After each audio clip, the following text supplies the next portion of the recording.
Hi guys, welcome to this upload for here on Wrestling Fan Open Mic Night. Thank you ever so much. I'm your host, Face Jesus. Yeah, my tablet is literally glowing my face like I'm Face Jesus. Or is it just a beard? No, it's definitely fucking glowing me left, right, and centre. I don't know why, but all I can say is it's 6 o'clock in the morning and I'm not even burned out. I was fully in awe with AEW's pay per view, and I think this is my first one I've actually watched live this year because obviously usually due to work and personal commitments. But as I'm off because it's early Monday time on the Monday, I thought, you know what, I'll take full advantage of my day off. I'm back Wednesday evening, and I thought I'd take full advantage to watch Forbidden Door because it's one of my favourite pay per views that AEW puts on, other than obviously All In when I go. I'm looking forward to going, because obviously the outcomes of certain matches, such as the Ono tournament finals, which actually was concluded today. And I would actually say this: they literally, oh my god, what a fucking show, guys! What they put on. Even the buy-in stood its purpose. You had the likes of Daniel Garcia versus Driller Maloney, formerly known as Dan Maloney, as I've known him for many, many years. It's always nice to see Dan flourish. Far superior than what his former tag team partner is doing now in the likes of WWE with Tyler Bate. When they were the Young Wolves, that's how far back I've literally seen those guys grow up. And it's great to see the likes of what Drill is doing for the likes of New Japan Pro Wrestling and seeing him in the fold towards obviously him in the mix being on the buy-in, let alone being on American soil doing what he does. I think last time he worked with AEW was actually Forbidden Door last year at the O2s on the pre-show. Myself and Paddy missed that match because the queue was just horrendous to get in the O2, and that's just me being honest and grateful that we got obviously coming this year that All In back again at Wembley. Is it going to be the last year All in the United Kingdom? Is Tony Khan working on something special for the United Kingdom? Only time will tell, because quite honestly, hands down, myself and Paddy will probably end up going. That's how much we are impressed with the AEW product as of late. And to see like sort of Driller Maloney actually getting the victory, I was literally in awe. I was like, that kid's gone far. I know it's a buy-in, but still, he's doing amazing things for the wrestling world and the wrestling fan base, and I'm really grateful to privileged to see how far this guy's gone.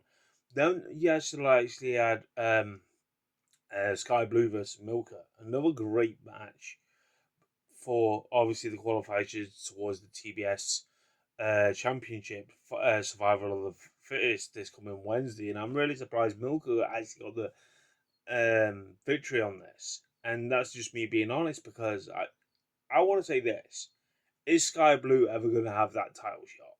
Is she going to be the one that's going to be eventually turning on Tekla and make her and Julia Hart, sorry, to split ways from the Trios of Madness? I've got that gut feeling that's going to be happening not right now, but very soon. I'm hoping it's going to happen in this year. I'm not bored of the Trios of Madness, don't get me wrong, but I want to say this: it will give it a fresh entity towards obviously seeing them break away and doing what they're doing, even though they're actually phenomenal what they're actually doing. And then you actually had the on the buy-in, surprisingly, the women's tag team titles on the line. You had the likes of the Divine versus Olympia and Thunder Rosa. I thought that was actually an entertaining tag team match. I wish that was on the main card more than the buy-in, but obviously the um, Divine domination got the victory on that, and I'm really really surprised at that.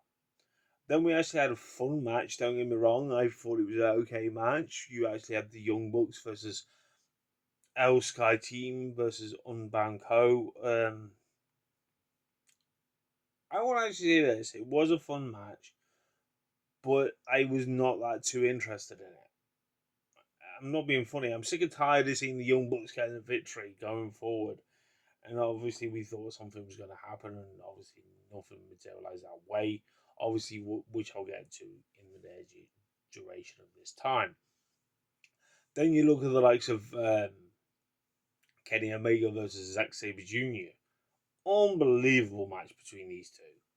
You know, I regret the day when I didn't go to F4W to watch these live when they faced each other when they were young wrestlers in 2013.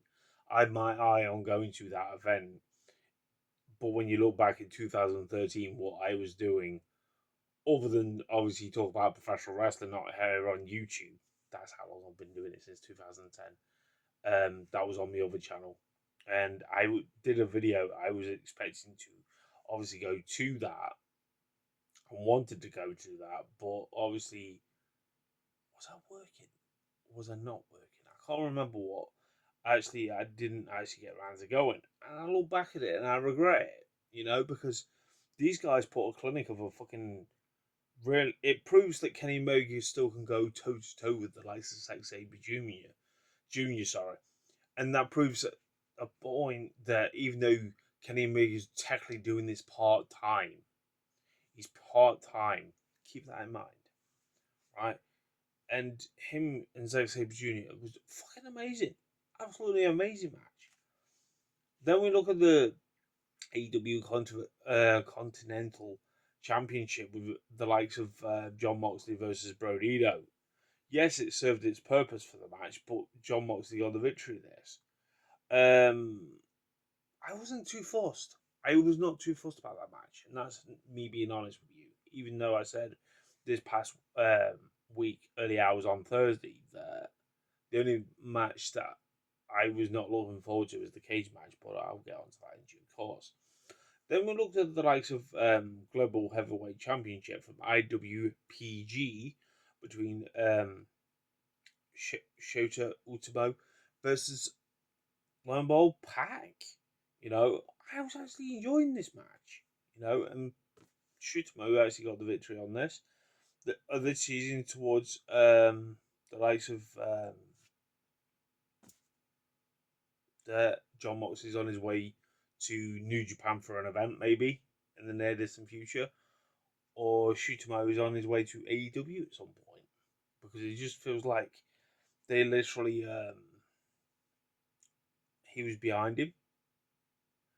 It just, but then obviously Taneshi came out, and I'm like, okay, fair enough, it is what it is. Then we look at the likes of Tekla versus Starlight Kid. I want to say this is a fucking good females match. I was really, really impressed with this. I want to see more of Starlight Kid. You know, I know my good friend over on TikTok who literally throws shades towards this female, how great she is, and how happy he was about this match. Going forward, even though his prediction was wrong, but he was still happy about this. And I'm glad I witnessed this match. It meant so much to where Tekla has been through history, through everything about it. And it was really golden. You know, it was golden. It literally served its purpose. You know, the women stood out from tonight. The tag team matches stood out from tonight. The males stood out from tonight. You know, it was just all round entertainment, what I do love.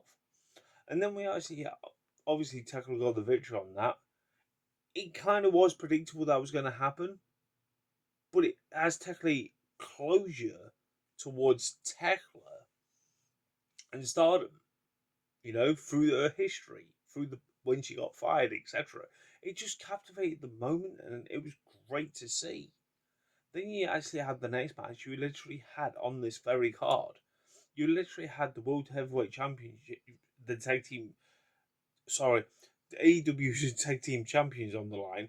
Cope and Christian versus the Dogs, and I literally liked this match.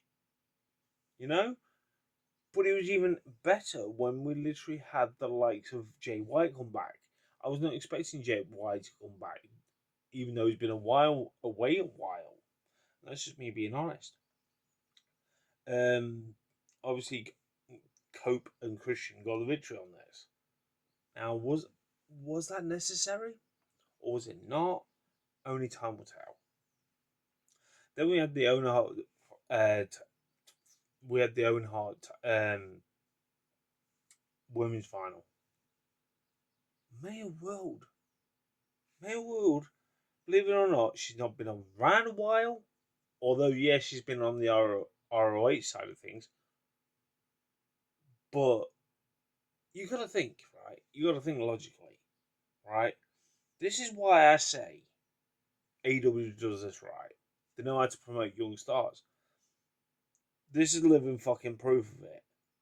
Because Maya World has gone through thick and thin in that company. You know, she's made bracket after bracket after bracket after bracket. Well, that added a bit too many brackets there. But you got to understand that the way she fucking got elevated, where she's gone toe to toe with Mercedes Moné. I was buzzed about this. Even though Mercedes Moné won it, I love the way Mercedes Moné had the attire to match the Owen Hart colours. I do like that attribute towards it. But I look at the bigger picture of this. Who technically got the better deal out of it? Yes, Mercedes Moné maybe at Wembley Stadium to face the women's heavyweight, AEW's women's heavyweight champion. Is that going to be Tekla or is it not? That's the question. Because I look at the bigger picture of this.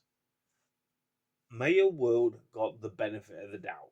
She was over as crazy to the point where she was pulling off moves that to keep up with Mercedes Moné, and she kept up with her.